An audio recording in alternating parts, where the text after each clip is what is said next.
a conversation around starting your business as a new business owner. So starting Monday, I'm going to be doing a series on my Facebook platform as well as my YouTube, uh, helping new business owners understand the process of getting started. So if you're looking to get started and you haven't yet, if you show up on Monday uh, and be able to watch me live, talk about starting your business and the steps that's needed, that's going to be very helpful. And like I said, if you have any questions or concerns, you can reach out to me at 773-782-1320, or you can even email me at thomas@workwthomas.com. Uh, and my YouTube handle is at Coaching with Thomas. So when it comes to what I do, I specialize in working with the new woman who wants to get started in this career industry of tax preparation and taxation. That's my area of expertise. I also prepare individual tax returns as well as partnerships and S corps. And so, if you are looking to start a career in business in the tax preparation industry, and you haven't found someone to work with, consider me. Check out my YouTube channel. Give me a call. Let's talk. Let's chat. Let's see if we're a good fit for working with one another, and see if we can take it to the next level by getting started. Uh, in this here video, I'm just going to touch on starting a business as a new business owner and go more in depth starting Monday. So the first thing we consider, is it a business or is it a hobby? So you got to ask yourself, is you doing this to be popular, famous, funny, or a form of entertainment, but it has no financial value connected to it? It's the question you got to ask yourself. And once you determine, hey, this is definitely for profit business, my intent to make money, my intent is to make a living and be profitable doing this, then you have to act like it. The next thing we consider is selecting a business structure. So a lot of people get started with the most common business structure, which is sole proprietorship, which means you can use your social security number to get started, but the IRS recommends that you use EIN number to get started because you want to separate your self-employment income from your personal income. And if you're starting out as a business entity where you're incorporating and you're going to be a partnership or S corp or C corp, you definitely got to have a EIN number for that. You don't want to try to even connect that to a social because it makes no sense. It's not doable. And so those are things you want to consider. The next thing we talk about is, like I said, the EIN number. A lot of us get started with the free route. We go to IRS.gov, we go online, we fill out the application. Boom, we instantly get the EIN number with our business name on it and all that, the address we use. We print that out, save it to our computer. We're good to go. We take that document. And if you're using a business name other than your own personal name, then you need an assumed name certificate. I know in Chicago/Illinois, where I'm from, we had to go down to the county building, pay a $50 application fee for the assumed name certificate, then turn around and find a newspaper to put the ad in for 3 consecutive weeks, come back with the receipt and get our assumed name certificate along with the EIN letter. And then those 2 documents, along with your ID, of course, you went to the bank with, and you was able to get a business account with that.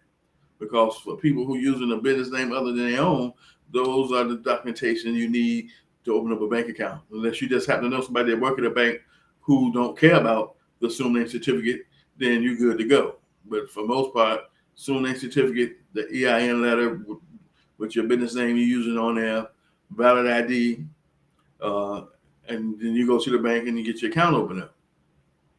The next thing we talk about is business taxes. You want to be on those business taxes. I'm my own life case study of the do's and don'ts of what to do when it comes to being in business. So I share those things with my coaching clients to let them know that, hey, if I made all the mistakes you can make already, I'm here to share those things with you to help you hopefully prevent you making the same mistakes that I made already for you. And so those are things I share with my coaching clients who I work with, who's looking to start their own tax preparation service for themselves.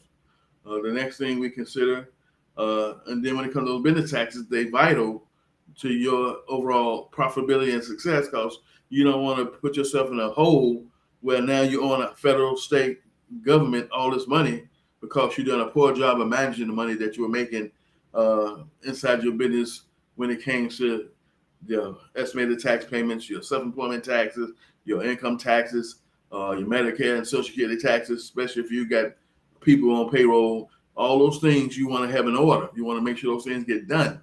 You know what I'm saying? There's no excuse for not getting them done if you have those type of things going on inside your business, because the IRS don't want to hear that. So the next thing we going to talk about is record keeping requirements. All businesses, no matter what you look like, smell like, or taste like, all have record keeping requirements. And you want to have your records on point.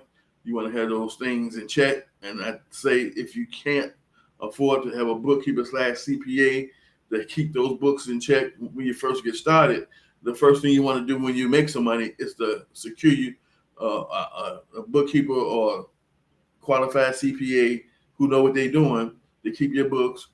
You can make that an outsourced situation or you can make that an in-house situation. The choice is yours when it comes to that. And then the next thing we consider is what's your tax year? For most of us, we're on a calendar basis. You know, we from January to December. That's all. You have some other situations going on. Like for the most part, you have not-for-profit organizations who generally use a different tax year other than calendar.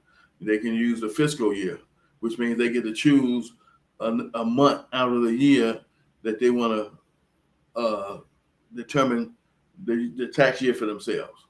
And so, like I said, we get more in depth in all those things starting this Monday coming up. The next thing we talk about is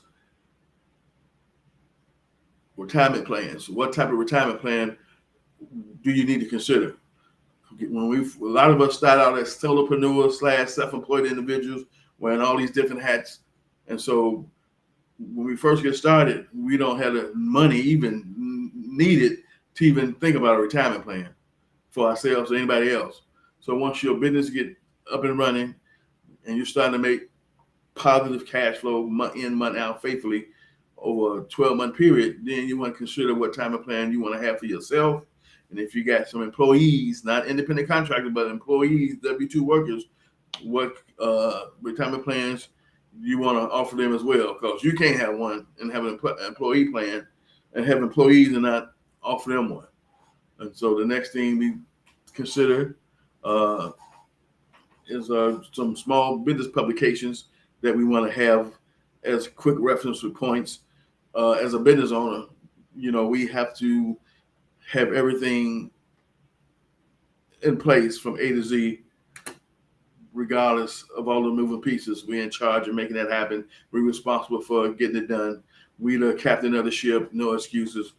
And so we have to do what we have to do to make those things happen inside of our business to the best of our ability. And so those are some of the points. Those are the points we'll cover starting Monday. A, on my YouTube channel, B, on my Facebook channel. So I'm gonna be two separate streams, one on YouTube, one on Facebook. And so if you don't make one versus the other, that's up to you, that's fine. But what I suggest you do is just simply do your own due diligence / research. The same information I'm talking about, you got access to it, especially if you got an internet and a phone or a computer or a laptop or a tablet. You're good to go. I go to irs.gov to get all my information that I bring back to my people who I work with in my coaching program. And I use other vendors and resources and tools when it comes to the business aspect of having a business and being able to operate a business effectively and correctly is what I bring to the marketplace. But like I say, this tax preparation guide, I wrote that back in 2020 just as COVID hit. And it's just the actual steps that I walk my coaching clients through getting started to having their own tax preparation business for themselves. And so we get together and work with each other for 18 months. I offer an annual subscription plan to work with me. So after the first 12 months is up, I'll let you know what that subscription plan will be. Well, you already know what the subscription plan amount will be if you want to continue to work with me for the next 12 months.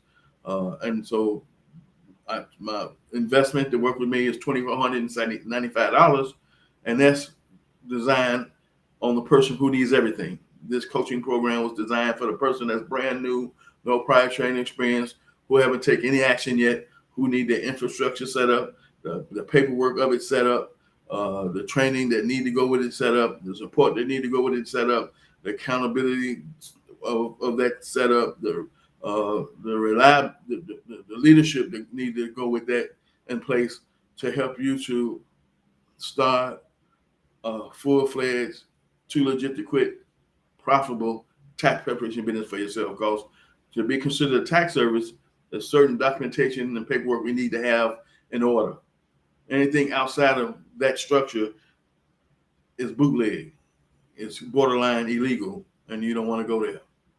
And so the only way to properly have a tax service, other than the way I teach it, is to be able to have your PTIN number, sign the tax returns, and get paid in cash or through debit or credit card for your work. That's the other simplest way of making it happen for yourself. But that's not the most realistic and advantageous way of getting started for yourself. Because, like I said, for the new person, you're already at a disadvantage. You don't have the knowledge, you don't have the skills, you don't have the confidence, you don't have the training, you don't have the support, you don't have other things you need to have in place. So for you to go out and get a PTIN, and hopefully take a tax preparation course from someone, and hopefully can comprehend and understand that information and apply it to each and every client based on the client overall situation for itself, is crucial, it's key, it's important. And so you want to make sure that the structure that we use to set up tax services is the one you use. It's not mandatory, but if you're going to run a business in the tax preparation industry, this is the model we use across the board. And like I said, it's a much simpler version you can use for that. But the disadvantages to that for you is that when it comes to collecting your fee, there's only one way to get paid legally, and that's to either get paid cash or have a payment processor where they can pay you by debit or credit card. Anything outside of that process is illegal, because if you don't have a third-party bank that you're working with that's legally able to collect the fees from the client on your behalf, then you're playing with yourself. You set yourself up for failure. You set yourself up for potential criminal charges, and you set yourself up to ruin your reputation as an entrepreneur and a business owner in this industry. And you don't want to put yourself in those predicaments. I hope you don't anyway. So when it comes to doing what I do, I specialize in working with the new person who wants to make a career and business model in this industry of tax preparation and taxation. If that's you and you're ready to take action, but you need the information and some answers, some questions answered, so somebody can paint a realistic picture of what that looks like, what that's going to take, so you can make an informed decision if you want to even do this, then reach out to me at 773-782-1320.